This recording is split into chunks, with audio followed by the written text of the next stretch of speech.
lo que deseo y entiendo que es algo que Dios quiere es que podamos repasar, podamos afirmar, podamos reafirmar, podamos seguir de alguna manera enamorándonos de la Escritura. Y cuando estás casado con alguien a quien amas, cuanto más lo conoces, más lo amas. Con la palabra es exactamente igual. Si amamos mucho a alguien a quien más conocemos, a pesar de que descubrimos sus defectos, imaginaros cuando descubrimos más de la Biblia que no tiene defectos, que es la palabra de Dios. Así que vamos a ver la Biblia, vamos a estudiar quién es Dios, Dios, la creación, el hombre, Jesús. Vamos a profundizar un poquito más en la doctrina cristiana básica. Vamos a trabajar las 3 doctrinas cristianas esenciales. Vamos a ver la doctrina acerca del Espíritu Santo, de la salvación, la santificación y la Iglesia, la Trinidad y luego algunas citas trinitarias que tienen que ver con la Trinidad. Todo es muy intencional, ¿vale? Todo es muy intencional porque, como os decía hace un instante, vivimos un mundo que lo desafía todo, que lo cuestiona todo y sobre todo cuestiona todo lo absoluto. Todo lo que afirma ser verdad absoluta, este mundo no lo quiere, este mundo lo rechaza. Y nosotros sabemos que Dios es absoluto y que su palabra, su revelación es absoluta. Ahora, nosotros como sus hijos debemos conocer a ese Dios por medio de su palabra, que es lo que la Biblia enseña. Así que vamos a empezar con el tema 1 que hemos visto, que es la Biblia. La Biblia. Y como decía, lo que vamos a estudiar en los próximos meses es un esbozo de la doctrina cristiana básica. Es breve, es preciso y es muy informativo. Ahora, como cualquier aprendizaje, tenemos que empezar por lo básico. Tenemos que empezar por lo básico. Si ponemos un buen cimiento, podremos ir construyendo una buena vida, no solamente de adoración a Dios, sino de servicio al Señor y a las personas. Es fundamental para madurar espiritualmente conocer la Biblia. Y para eso tenemos que detenernos a conocerla, a estudiarla y estudiarla juntos. Así que yo te animo que, si es tu deseo el seguir aprendiendo y conociendo más las Escrituras, a partir del próximo miércoles, si hoy no lo has hecho, tráete una Biblia de papel. Porque es más fácil estudiar la Biblia con una Biblia de papel. Se pueden tomar notas, se puede subrayar, se puede uno familiarizarse más con esa Biblia de papel y no tener que apretar un botoncito donde te lo da todo hecho, ¿no? Y empezar a los que no saben, los que sepan, pues bien está. Pero yo te aconsejo que para los miércoles te traigas una Biblia de papel. Va a ser mucho más fácil para ti. Fijaros, dice Hebreos 6.1, por tanto, dejando ya los rudimentos de la doctrina de Cristo, vamos adelante a la perfección. El objetivo de este estudio, de esta serie de estudios, es el de reforzar los cimientos, poner cimientos y seguir edificando sobre una base bien sólida. Amén. Llevo años conociendo la Escritura, llevo años estudiando la Escritura, llevo años aprendiendo la Escritura y sabéis, cuanto más sé, más consciente de que menos sé, de que más necesito saber, de que más necesito escarbar, de que más necesito ser instruido y enseñado. Así que es un desafío y a la vez un privilegio que juntos podamos seguir aprendiendo y conociendo la palabra del Señor. Así que, acerca de la Biblia, ¿vale? Como cualquier persona con un amigo o un compañero de viaje, un compañero de trabajo, de ministerio, es fundamental que para conocer la Biblia y usarla bien nos familiaricemos con ella. Sepamos manejarla bien. Que si estamos estudiando y de repente vamos a ir al libro de Habacuc, no digamos ¿Habaqué? Habacuc. Y tengamos que ir corriendo a la concordancia, ¿dónde está Habacuc? O al índice. No, tenemos que saber dónde está Habacuc, o dónde está Amós, o dónde está Abdías. Que sepamos dónde buscarla. Debemos familiarizarla con ella. ¿Por qué? Porque la Biblia es la revelación de Dios para el ser humano y además es la fuente de la doctrina cristiana. Las doctrinas cristianas salen única y exclusivamente de la Biblia. De ningún otro lugar, de ningún otro sitio, ¿vale? Y en cuanto a la Biblia, voy a ser muy práctico y antes de entrar en materia, quiero hablarte de las traducciones. Porque nosotros no tenemos la Biblia que fue escrita originalmente. Y dejadme explicarme. Nosotros tenemos versiones, tenemos traducciones que se han ido formando a lo largo de los siglos. Y en español, gracias a Dios, tenemos algunas que son muy buenas, son muy fieles a los escritos tanto hebreos como griegos, y una la llevamos utilizando toda nuestra vida, los que llevamos ya muchos años en el Señor, y es la Reina Valera. La versión Reina Valera, en sus versiones del 60, del 77, del 89, del 95, del 2015 o del 2020, son unas versiones, como digo, las más populares entre los protestantes y los evangélicos, sobre todo de habla hispana, y es una traducción bella, es hermosa, tiene un lenguaje muy rico y además es muy precisa. Es una versión de la Escritura muy precisa. Tenemos también la Biblia de las Américas, que con la Reina Valera se ajusta fielmente a los originales, por lo que para estudiar las Escrituras está muy bien. ¿Qué sucede? Que a veces pues tiene una lectura algo difícil para los principiantes, ¿vale? Porque usa terminología que no es fácil de comprender siempre, pero esta es una muy buena versión que tenemos. Tenemos la que todos conocemos, la Dios habla hoy, ¿verdad? Que es una versión popular de la Escritura, con un lenguaje más actual, no tan actual como la palabra, ni cosas así, que ya a veces rozan incluso el decir qué es lo que está diciendo, porque no está diciendo lo que dice realmente la Biblia, lo quieren hacer tan actual que se pasan un poquito de la raya, pero sí que la Dios habla hoy es una Biblia de uso popular, tiene una traducción o una versión un poquito más libre y está muy bien para las personas que vienen al Señor y no están familiarizadas con el lenguaje evangélico o con el lenguaje bíblico, usa un lenguaje más actual. Esta es buena para los primeros pasos, pero no es una buena Biblia, en el sentido, una buena versión, para hacer un estudio exhaustivo y profundo de la Escritura. Para eso necesitamos algo que traduzca más fielmente. Y por último, quiero hablaros de la Biblia textual. ¿Vale? La Biblia textual. Esta es una de las mejores Biblias que existen. Chiqui la tiene, ¿verdad? Después de que me la regalaron, ella la quiso y se la compró, hizo una buena inversión, para el estudio bíblico profundo y exhaustivo de la Escritura, porque traduce y explica fielmente los textos tanto hebreos como griegos. Tanto los textos que fueron originalmente escritos en hebreo como los que lo fueron en griego. ¿Vale? Así que, bueno, esto a modo de comentario para que veáis que no hay una sola versión, sino que en castellano hay muchísimas y estas son las más utilizadas, las más populares y a mi juicio las mejores para leer y conocer la Escritura. Bien, creo que todos sabemos cómo se citan los libros dentro de la Biblia, ¿verdad?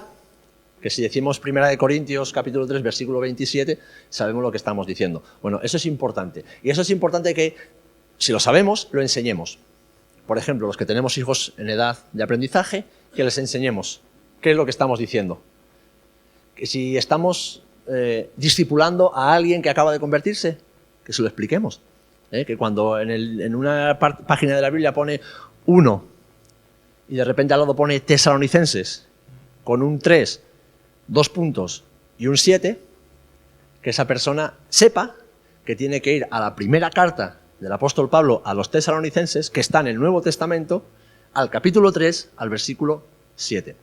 ¿Vale? Para nosotros, la mayoría, los que estamos aquí, es algo, bueno, qué tontería. No te acuerdas cuando te convertiste, ¿verdad? Que la Biblia era un libro en código, había que ir descifrándolo poco a poco. Bueno, pues esto es a modo de comentario para que lo tengamos en cuenta cuando estamos enseñando a nuevas ovejitas, a nuevos hermanos y hermanas en la fe. Ahora bien, la Biblia consiste de ¿cuántos libros? Los estudiantes de seminario no lo digáis, ¿eh? Muy bien, 66 libros. Y está dividida en dos partes, esto es muy sencillo. Antiguo y Nuevo Testamento. El Antiguo Testamento tiene 39 libros, y el Nuevo tiene 27. ¿Vale? Si multiplicáis 3 por 9, del primero sale el segundo. Un truco para memorizar. El Antiguo Testamento tiene 39 libros y el Nuevo Testamento tiene 27 libros. El Antiguo Testamento, ya como detalle, tiene 23.214 versículos, ¿vale? 23.214, los que os gustan los números como a Chari. Y el Nuevo Testamento tiene 7.959 versículos. La Biblia es un libro compuesto por muchos libros y que fue escrito en una franja de unos 1.600 años aproximadamente. Fijaros lo que estoy diciendo. 1.600 años aproximadamente. Es decir, 400 años menos de lo que ha pasado desde que Jesús vino hasta hoy. O sea, casi 2 milenios de distancia. ¿Sabéis los años que son eso? ¿Sabéis la de cosas que pasaron en el mundo? La de millones de personas que nacieron, crecieron, se reproducieron y murieron. La de imperios que se levantaron, los cambios sociales, cambios culturales, todo lo que aconteció en 1600 años, pues ese fue el periodo de redacción de la Escritura. Fue escrita en 3 idiomas, en hebreo, en arameo y en griego, por cerca de unos 40 autores. Fueron 40 autores distintos los que escribieron la Biblia. 1600 años entre el inicio y la finalización de la Escritura, en 3 idiomas, en 3 continentes distintos, África, Asia y Europa, por diferentes personas, profetas, sacerdotes, coperos reales, pescadores. Y aún así, ese libro es internamente e íntegramente coherente. Todo tiene sentido y todo tiene un propósito dentro de la Escritura. Maravilloso, ¿verdad? Maravilloso. Los primeros en traducir la Biblia al español probablemente fueron los albigenses, que fue un grupo heterodoxo del siglo XII, ¿vale? Eso ya es para los que os guste un poco la historia eclesiástica, pero desgraciadamente no tenemos manuscrito, no se han conservado, es una hipótesis que tenemos.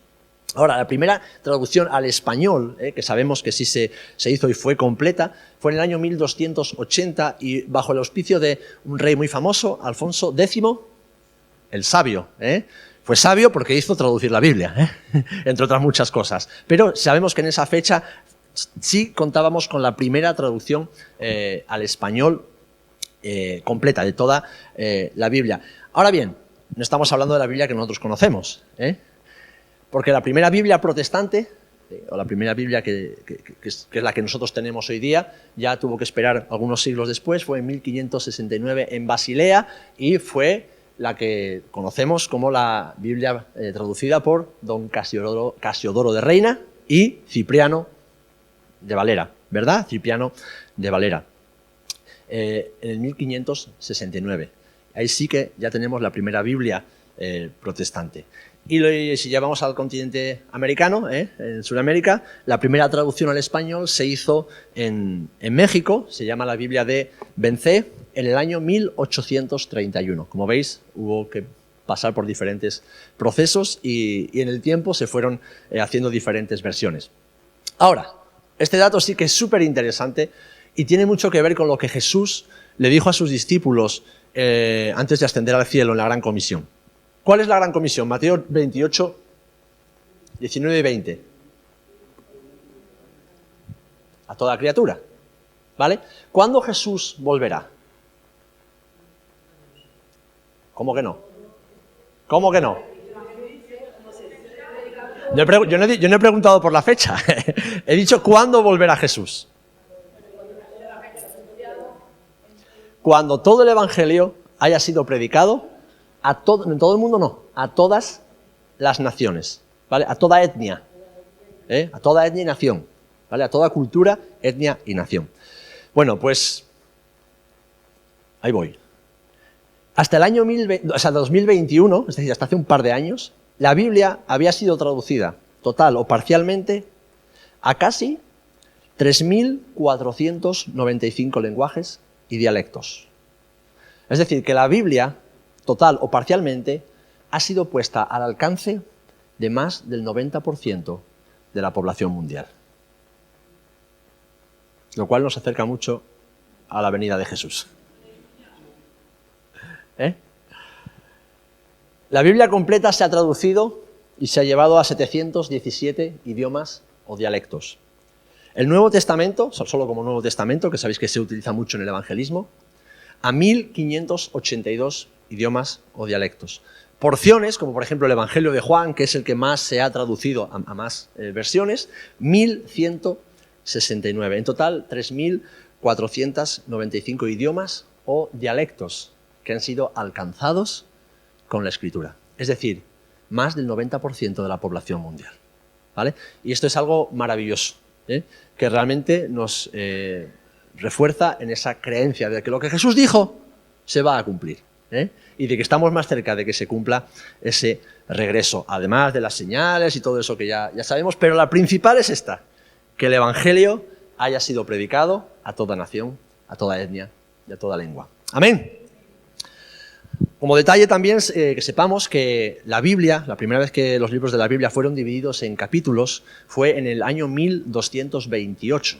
Es decir, tuvieron que pasar 1200 años hasta que la Biblia tuvo capítulos. Hasta ese momento era como leer un relato continuado, ¿vale? En las traducciones. Y lo hizo Stephen Langton. Los libros del Antiguo Testamento fueron divididos por versículos, ya no solamente en capítulos, por versículos por un rabino, el rabí Natán, y fue en 1448. En 1448. Y el Nuevo Testamento también se dividió en versículos en el año 1551. Es decir, que la Biblia tal y como la conocemos ahora, la versión que tenemos, es muy reciente. Durante muchos años, de hecho si vais tomáis una Biblia hebrea, no tiene capítulos y versículos. Tiene los libros y ahí empieza el relato. Cuando un niño judío entra en la edad adulta, que es a los 13 años, le hacen el bar mitzvah, ¿vale? Y para ese momento, ese niño tiene que conocer todo el Pentateuco, o sea, toda la ley de Dios, de memoria. ¿Qué dice Moisés en tal sitio? Y él tiene que saber, sin capítulos y sin versículos, ¿vale? Fijaros la importancia que le dan al conocimiento de la Escritura. Un niño de 13 años te sabe desde Génesis 1 hasta Deuteronomio 31, versículo no sé qué, todo de memoria. Os queda bastante por aprender, ¿verdad? Bueno, el Antiguo Testamento comprende un total, como hemos dicho, de 39 libros. Y como hemos hablado de divisiones, está dividido en cuatro secciones, ¿no? O en 5 secciones. ¿Las sabemos? La vais a tener en la pantalla, os lo va a chivar Samuel. Tenemos el Pentateuco. ¿Penta de dónde viene? 5, ¿verdad? Los 5 libros de la ley, desde Génesis hasta Deuteronomio. Después tenemos la sección de los libros históricos, ¿vale? Que son esos libros que narran la historia del pueblo de Israel como nación, desde Josué, cuando entran en la tierra prometida, hasta la reina Esther, que es el tiempo en el que ya pues, el pueblo está en el exilio y se detiene la revelación. Se detiene la revelación.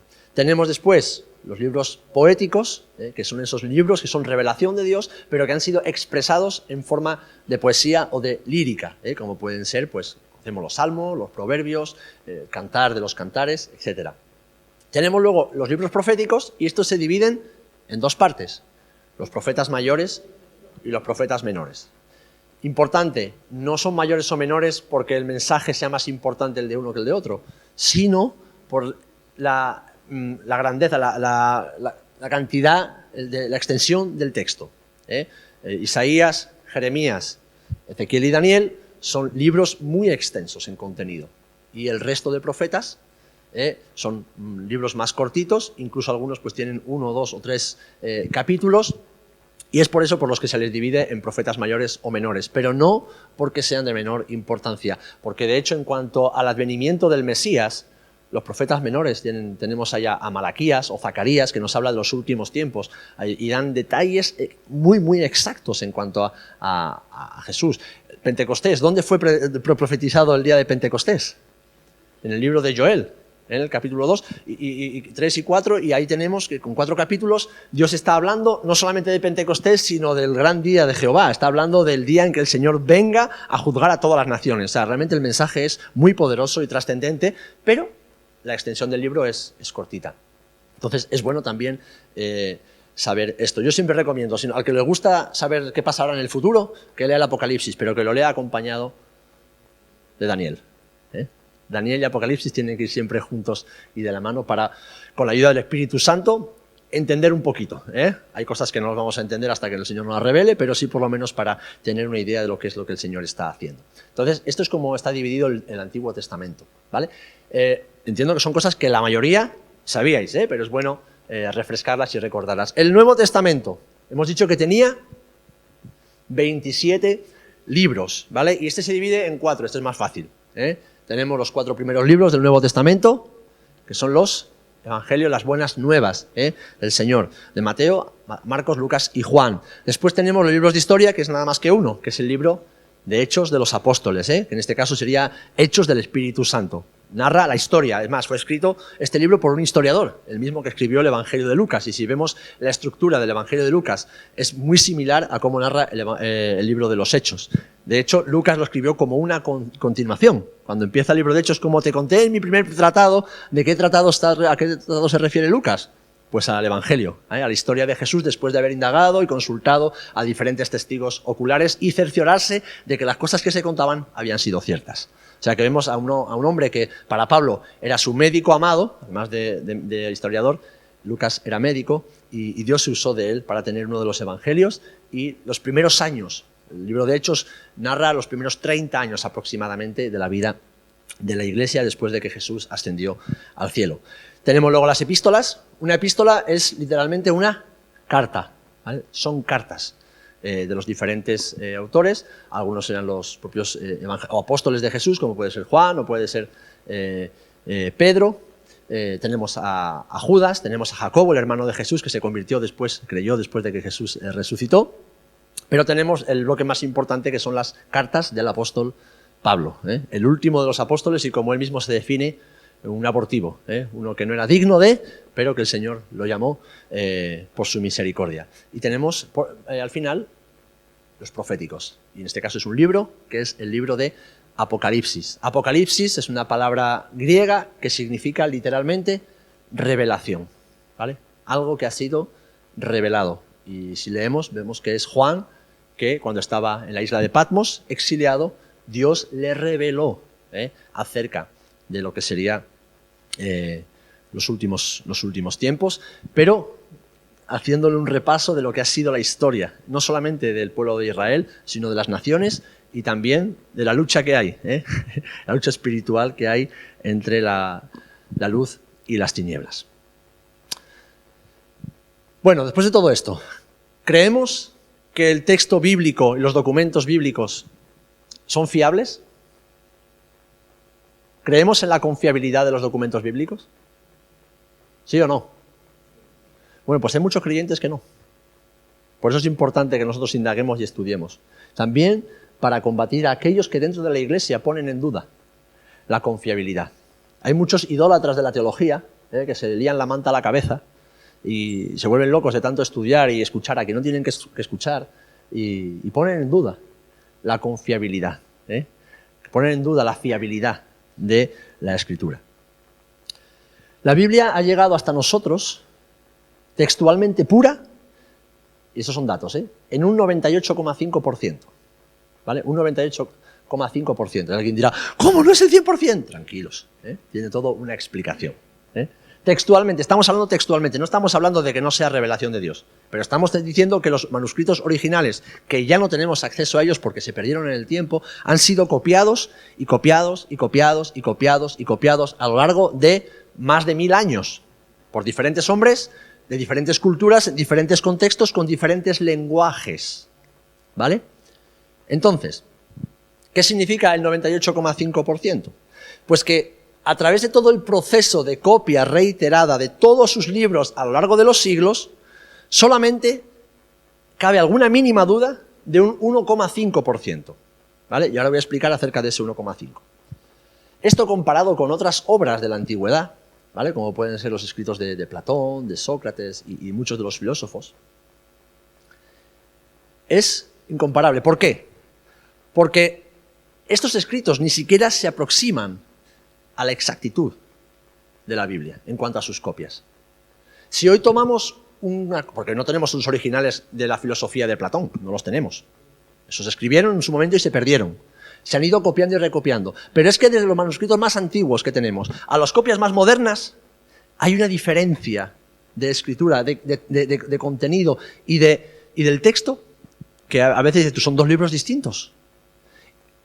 Pero la gente acepta esa copia de Platón o de Sócrates como algo válido. ¿Qué sucede con la Biblia? ¿Por qué se ha sido tan fiel que se podría poner en duda, y ahora explico el porqué de esa duda, de un 1,5. Gente dice, no, la Biblia no es fiable porque tiene fallos. Bueno, lo que sucede es que es la palabra de Dios. Y la palabra de Dios siempre va a tener rechazo del espíritu del mundo y de aquellos que son gobernados por el espíritu del mundo.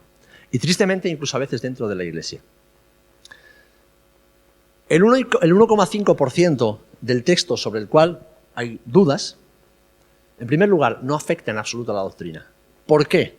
Porque estos errores, y cuando digo errores lo pongo entre comillas porque no son errores en sí mismos, son lo que se denomina variantes textuales. O sea, formas de expresar un concepto o una idea de manera distinta. ¿Por qué? Porque estamos hablando de hombres en generaciones distintas, contextos distintos, lenguajes distintos, culturas distintas, que no supieron o no pudieron expresar esa idea como se hizo en el original.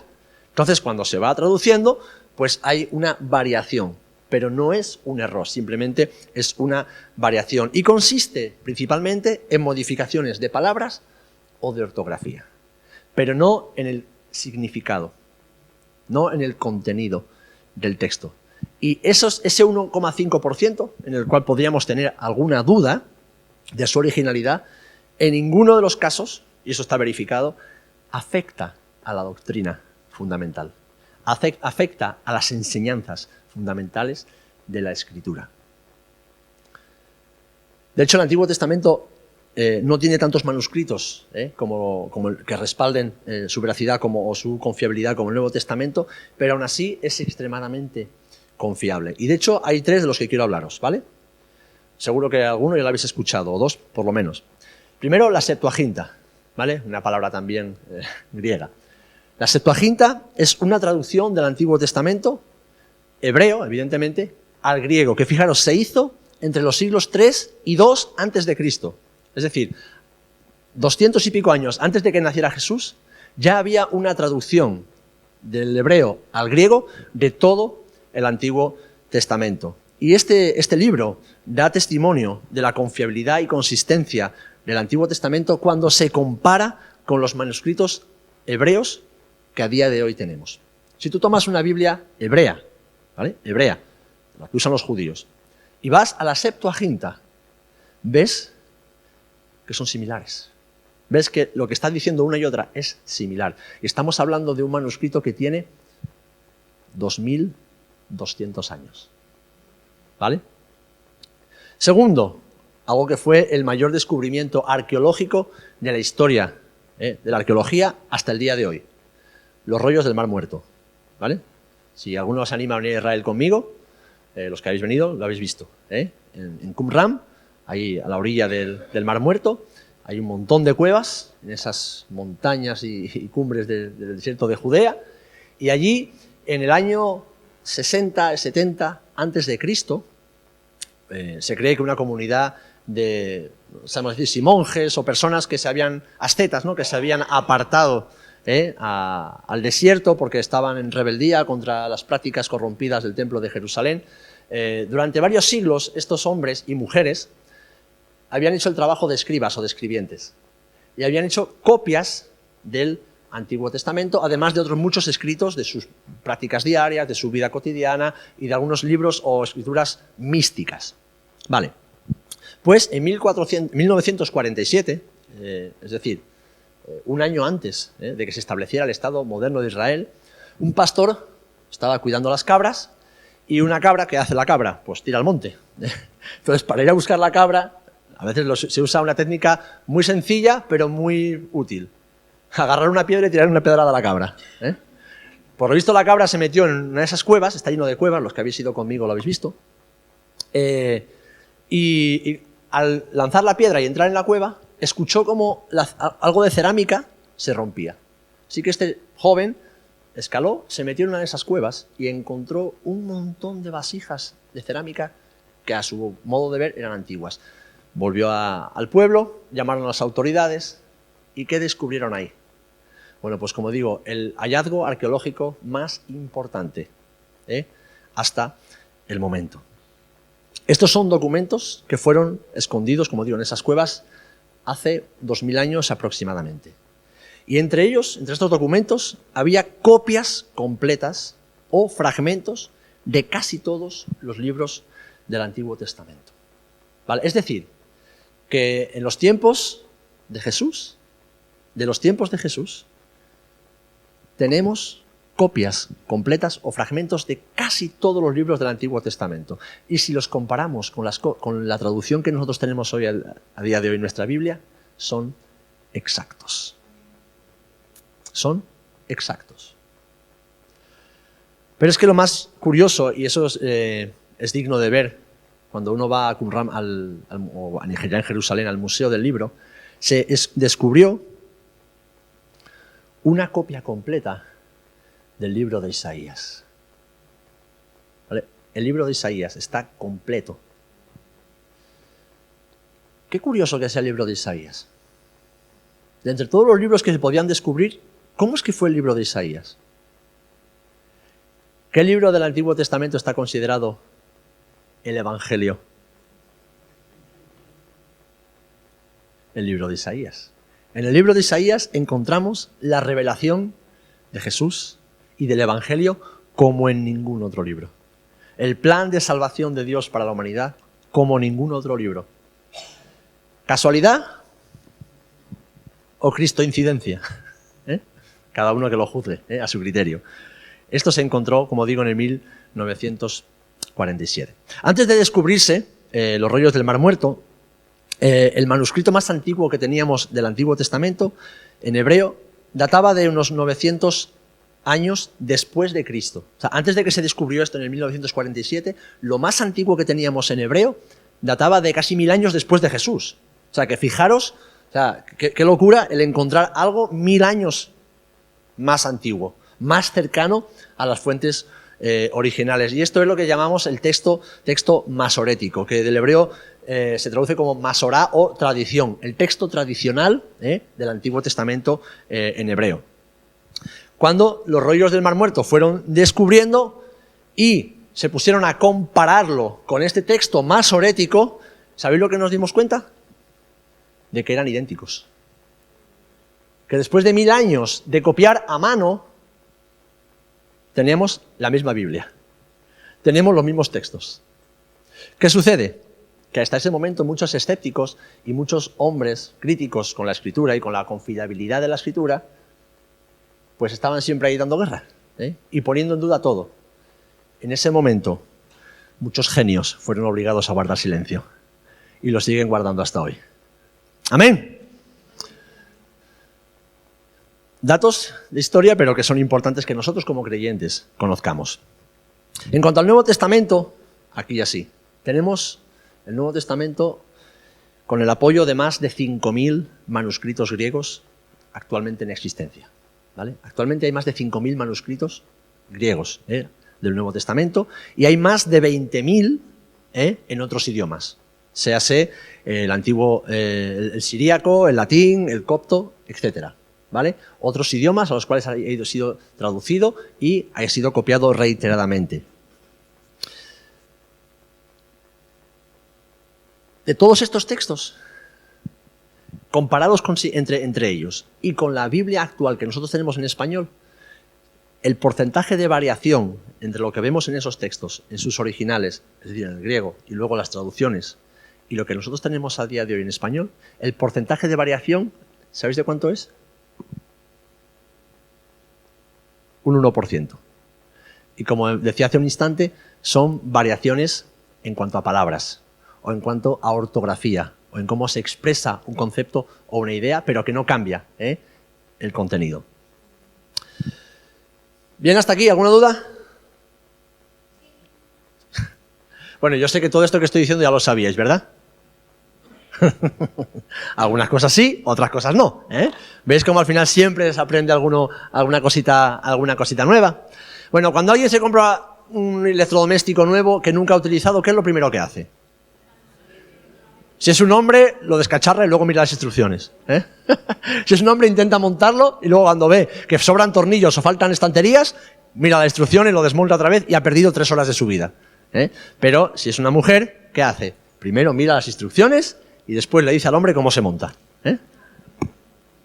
Bueno, pues con la Biblia pasa exactamente igual. Eso de decir, no, yo amo a Cristo, viva Cristo, aleluya, gloria a Dios, todo eso está muy bien. Está muy bien, pero no es suficiente, hermanos. No es suficiente. No es suficiente con venir al culto y escuchar a los pastores o a quien predique 1 hora a la semana. No es suficiente. No es suficiente con escuchar alguna predicación de algún hermano por ahí, por las redes sociales. No es suficiente, ¿no? Necesitamos ser como los hombres y mujeres de Berea. Escudriñar las Escrituras. Necesitamos profundizar en ellas. Porque es la manera de conocer al Dios en quien hemos creído y es la manera de predicar con poder y autoridad al Dios en quien hemos creído. Amén.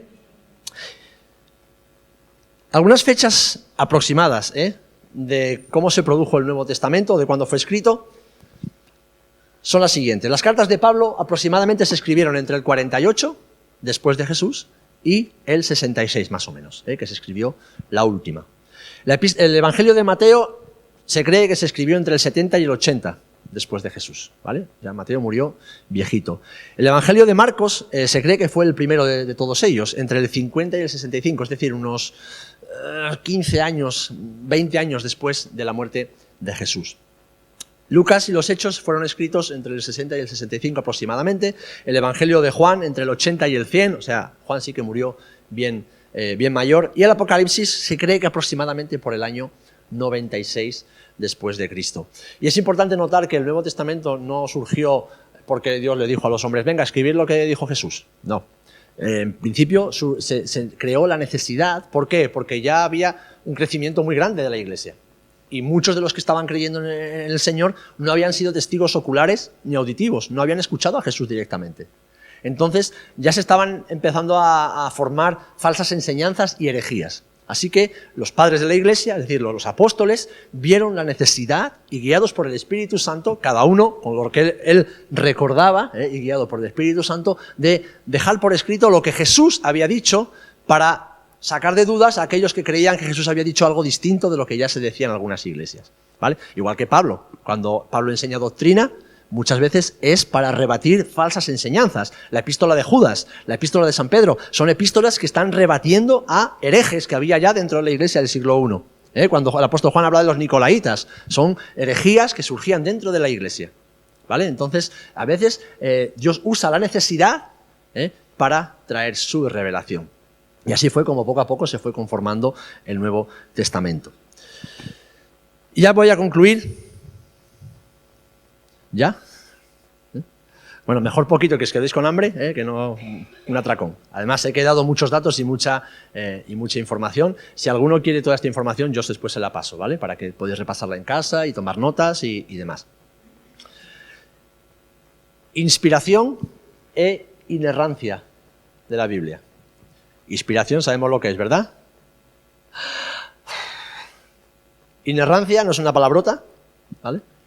Inerrancia quiere decir que no hay errores, que la Escritura no contiene ningún error en cuanto a su mensaje y en cuanto a su contenido. Otra cosa es que tú y yo no entendamos lo que Dios está diciendo, pero el error no está en la Escritura, el error está en nosotros, y en nuestra capacidad de entender y comprender lo que el Señor está diciendo. Inspiración de la Biblia significa literalmente que la Biblia ha sido inspirada por Dios. Literalmente que Dios, a través del Espíritu Santo, hizo que los autores humanos de la Biblia, los que lo escribieron, escribiesen exacta y autorizadamente la revelación que Dios quiso hacer acerca de sí mismo. El Espíritu, en hebreo, se dice ruaj, y significa también aliento, soplo. Esa es la inspiración de la Escritura. Dios le dijo a sus santos hombres, profetas, sacerdotes, pescadores, un copero del rey como Nehemías, que dejaran por escrito, seguramente ellos sin saberlo, aquello que era la revelación que Dios quería dar acerca de sí mismo. Es Dios el que inspiró su palabra. Y los hombres escribieron lo que Dios quería que ellos escribieran.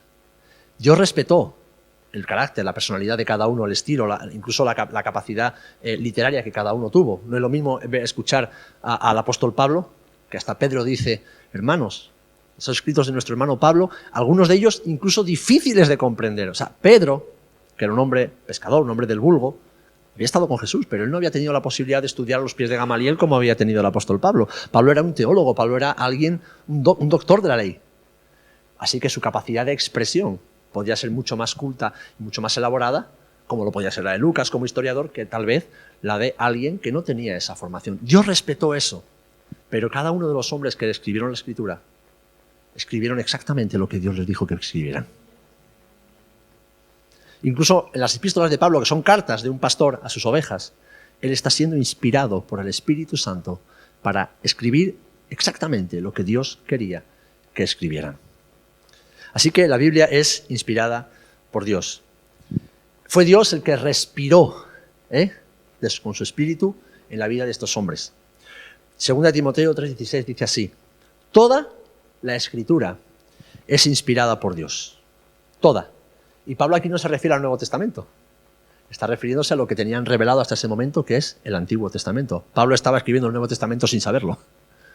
Toda la Escritura, es decir, todo lo que ha sido revelado ha sido inspirado por Dios y es útil, ya lo sabemos, para redarguir, enseñar, exhortar, etc.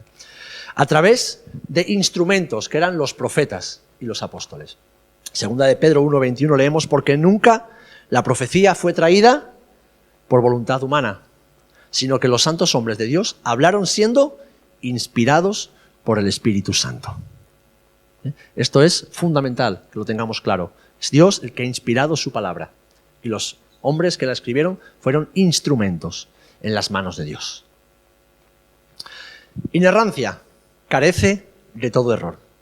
En los manuscritos originales no hay error alguno. Por lo tanto, es confiable en todos los aspectos a los que la Biblia se refiere. En los manuscritos originales no hay error alguno. Dios sopló su palabra a sus siervos. Y hemos visto que a lo largo de casi 3.000 años de hacer copias, el porcentaje de error es de 1,5. Y hablamos de error en cuanto a diferentes formas de expresar una idea o diferentes palabras porque los tiempos cambian. Pero el mensaje sigue siendo exactamente el mismo. No hay ningún libro que se haya escrito a lo largo de la historia del ser humano que tenga un porcentaje de fiabilidad como el que tiene la palabra. ¿Por qué? Porque Jesús dijo: el cielo y la tierra pasarán, pero mis palabras no pasarán. La Biblia es el libro más leído, el libro más vendido, el libro más publicado y más traducido que ningún otro libro, y también el libro más perseguido. Se ha intentado erradicar la Biblia en diferentes momentos de la historia, pero Jesús dijo que él iba a edificar su iglesia, y su iglesia necesita de su palabra. Así que mientras haya iglesia, la palabra seguirá aquí. La palabra seguirá aquí con nosotros y no fallará. Así que, queridos hermanos, me queda el último punto, pero no lo voy a hacer porque ya es tarde. Además, son muchísimos versículos, lo vamos a dejar para la próxima semana. Y es que quiero hablaros de la exactitud científica de la Biblia. La Biblia no es un libro de ciencia, ¿vale? No es un libro de ciencia, pero hay ciencia en la Biblia. No es un libro de historia, pero hay historia en la Biblia. No es un libro de poesía, pero tenemos muchísima poesía. Así que quiero hablaros de la exactitud científica de la Escritura para terminar esta primera parte del estudio de doctrinas cristianas. Ahora bien, y esta frase la voy a leer porque la tengo aquí apuntada y no quiero que se me quede ninguna frase, ninguna palabra fuera.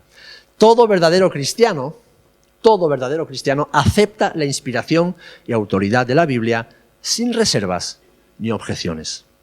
Pues si objetamos, estamos poniendo a Dios por mentiroso e incapaz de llevar a cabo su obra entre los hombres. Así que cuando venga algún listo, que salga de alguna escuela bíblica, algún seminario, alguna tendencia teológica de yo que sé qué tipo, y venga a poner en duda la inspiración o inerrancia o infalibilidad de la Escritura, ¿sabes lo que tenéis que hacer? No discutir con él. Con el necio no se discute. Lo bendecís en el nombre de Jesús y si se pone cabezón lo reprendéis en el nombre de Jesús. Pero con el burro no se discute, porque alguien que pone en duda la autoridad de la Biblia o no es creyente o necesita mucha oración. Amén.